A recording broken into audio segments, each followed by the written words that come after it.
Toon välja 2 asja, mida ma olen suutnud oma ametnikega 100 päeva jooksul korda saata. Esiteks, lubasime, et idapiiril saab piiritrass puhastatud. RMK on selle kohustuse täitnud. Teiseks, palju aastaid on olnud arutluse all, miks on meil erinevad tingimused Natura aladel ja Natura välistel aladel. Miks inimestele kompenseeritakse siis ühel puhul looduskaitselised piirangud ja teisel puhul mitte. Nüüd võin öelda, et see vahe on kaotatud. Mida ma tahan teha sellel aastal veel? Metsaseadus on siin kirgi üles kütnud. Ütlen, et tegemist on võit-võit situatsiooniga.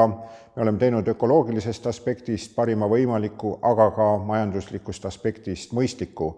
Laane- ja salumetsad jäävad alles tulevastele põlvedele, aga kuuski saab nende parimas eas raiuda. Ja omalt poolt ministrina panustan sellesse, et Euroopa Liidu eesistumine keskkonnavaldkonnas oleks parim võimalik